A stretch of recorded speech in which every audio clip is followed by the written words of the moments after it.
شهید شوی دی په انګلستان یعنې په انګلینډ برمنګم ښار کې الحمدلله بلال مسجد کې د ده غیبانه جنازه م وه او ختم مو او خیرات مو الله تعالی د دې د برمنګم مرګړو ته جزای خیر ورکړي الله دې همیشه خوشحاله آباد لري نو د دې په خاطر باندې چې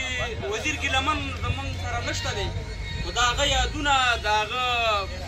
هغه خاطرې موږ سره دي او تر مرګه ورځې پورې موږ سره یي نو په دې خاطر باندې مرګړو دلته دا عکسونه چاپ کړي دي چې په خپلو وطاقونو کې په خپلو حجرو کې د وزیر ګیلمن شهید عکسونه ولګوئ نو تقریبا 1000 عکسونه چې دا زما د مرګړي تقریبا چاپ کړي دي نو په پریمونو کې بند کړي د خپل درې رنګه ملي بیرغ سره چې دا د ډېر زیاتې ملي بیرغ خو د وزیر ګیلمن ډېر په افغانستان عاشق و ډېر په افغانیت عاشق و ډېر په لر او بر افغان خاوره باندې عاشق سړی و نو د هغه ارمان دا و چې یاره ما په خپل ملي بیرغ کې خښ کړي درې رنګه نو هغه ارمان هم نو د دې په خاطر باندې د دا عکسونه چې دي موږ چاپ کړي دي که چاته ضرورت انشاءالله ما سره دې رابطه وکړي زه ورته انشاءالله دا عکس ورکوم مفت په فریم کې بند کړي په خپلو حجرو په خپلو او بچیانو ته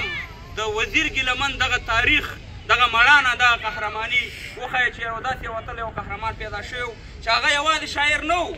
هغه د شاعر نه علاوه یو غټ مبارز و د لر او بر افغان غږ یې اوچته و او ډېر ارماني لاړو د لوی افغانستان